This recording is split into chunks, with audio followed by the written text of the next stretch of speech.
Keith Reinhard came to Silver Plume, Colorado, because he wanted one summer away from his old life. He was a newspaper sportswriter from Illinois, a man used to watching other people chase victories, failures, and second chances. But in 1988, Keith wanted a second chance of his own. He took a 90-day leave from the Daily Herald and moved into a tiny mountain town to write, work, reflect, and maybe decide what kind of man he wanted to be next. Silver Plume looked like the kind of place where a restless writer could disappear from routine without disappearing from the world. It sat in the Rocky Mountains west of Denver, close to Interstate 70, with old buildings, narrow streets, and steep slopes rising almost immediately above town. The scenery was beautiful, but it was not gentle. The same mountains that made the town feel peaceful could also make it dangerous. Keith was not a lost tourist when he arrived there. He had spent more than 2 decades as a sportswriter, covering high school athletes and local sports with personality and energy.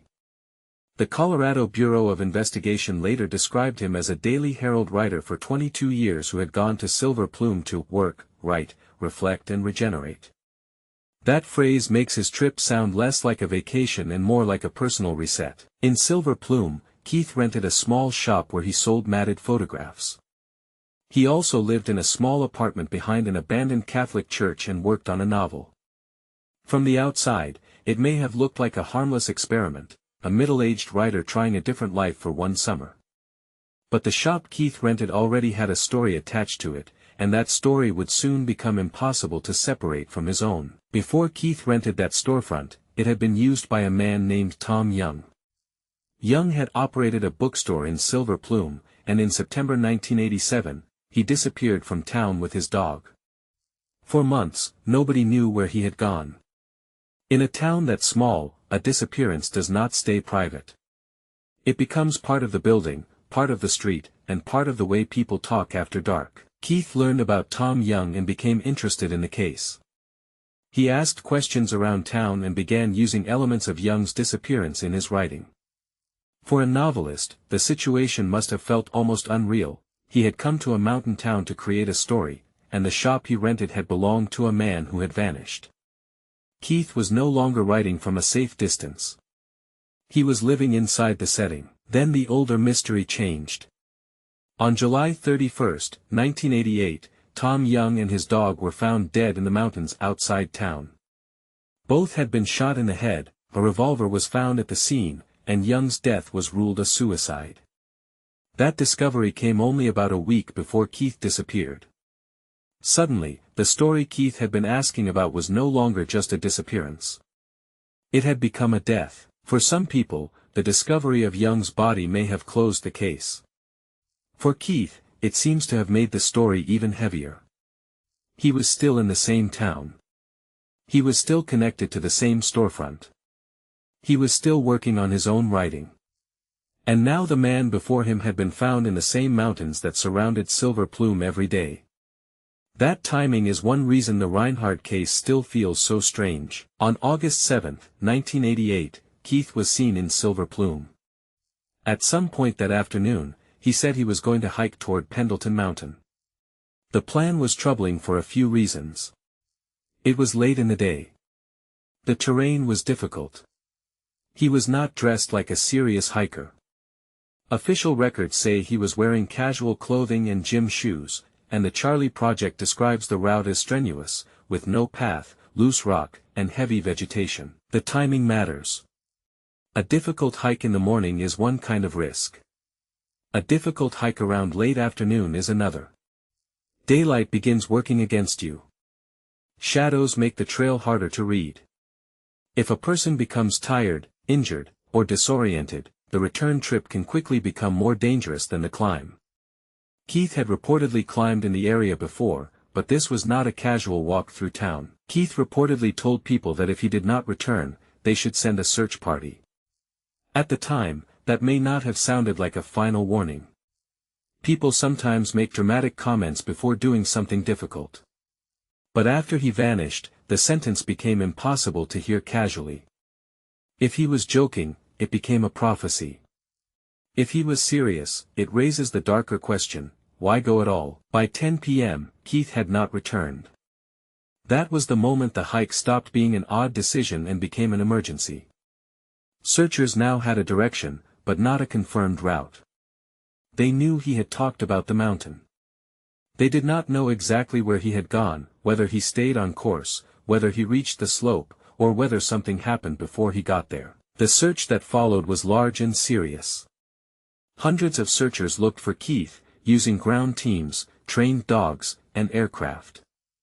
Daily Herald reporting later said the official search was called off on August 14, after hundreds of searchers had logged more than 10,000 man-hours without finding a clue. During the search, a small plane crashed in the rocky terrain, killing one searcher. That detail gives the case another layer of tragedy. The search for Keith Reinhard did not only fail to find him. It also cost another person his life. And still, the mountain produced nothing definite. No confirmed body. No clothing. No final resting place. No object that clearly showed where Keith had fallen, stopped, turned around, or met someone else. The search was massive, but the evidence stayed silent. The simplest theory is that Keith died in an accident.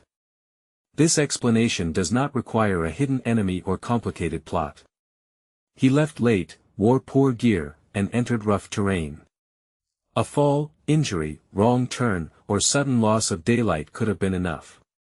Daily Herald later described the mountain as steep and rough, and people familiar with the area said it could easily hide a person. But the accident theory leaves one major problem: no trace.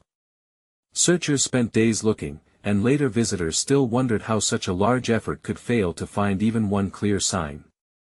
Of course, mountains are not empty rooms. They have ravines, thick cover, mine hazards, shifting weather, animals, and places searchers can pass without seeing what is below them. Still, the total absence of evidence kept other theories alive. The second theory is suicide. Tom Young's death had been ruled that way, and Keith had been writing about Young's disappearance. Some people have wondered whether Keith identified too closely with the story. But there is no public evidence that proves this explanation. No body, weapon, note, or confirmed final location has been found. Suicide remains possible, but it cannot be treated as fact. The third theory is that Keith staged his own disappearance. Silver Plume was close to Interstate 70, so some locals wondered whether he could have announced a hike and then left the area by vehicle. Daily Herald reporting noted that this rumor existed in town. But people close to Keith pushed back against it, especially because he was devoted to his children. No confirmed later life, financial trail, or verified sighting has solved the case. The fourth theory is foul play. This is the theory that grows out of the Tom Young connection. Keith rented the same shop. He asked questions. He wrote about the earlier disappearance. Then, 1 week after Young and his dog were found dead, Keith vanished too.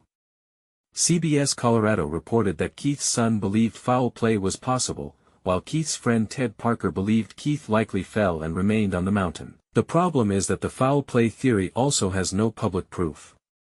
Authorities have not produced a confirmed suspect, a confession, a recovered body, or physical evidence tying Keith's disappearance to a crime. The connection to Tom Young is real, and it is unsettling, but unsettling is not the same as solved. As one Clear Creek Sheriff's official told CBS Colorado, there were too many possibilities and not enough evidence to determine what happened. That is why the case remains so frustrating. Every explanation starts strong and then breaks down. Accident explains the mountain, but not the total lack of evidence. Suicide explains the dark parallel to Tom Young, but not the missing body.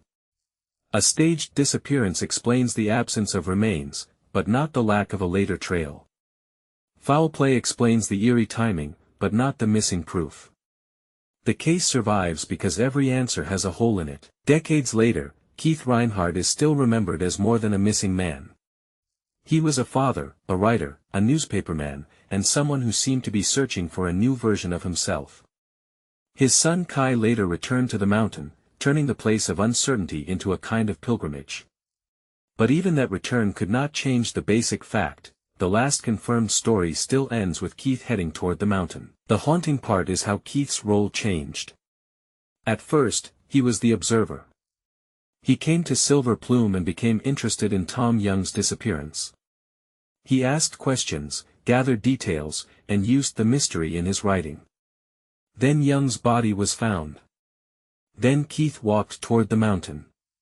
Then Keith became the mystery. A writer followed a disappearance so closely that, in the end, he left one behind. If Keith died on the mountain, then somewhere above Silver Plume there may still be a place searchers missed. If he was killed, then someone carried the answer for decades. If he left by choice, then he disappeared with extraordinary completeness. And if his final act was self-inflicted, then the mountain kept the evidence that could prove it. Every theory returns to the same silence. Silver Plume remains a real town, not just a mystery setting. People still live there, cars still pass nearby, and the mountains still rise above the streets. But for anyone who knows the case, the town also holds a second landscape, the storefront, the unfinished novel, Tom Young's death, Keith's final hike, and the search that found nothing.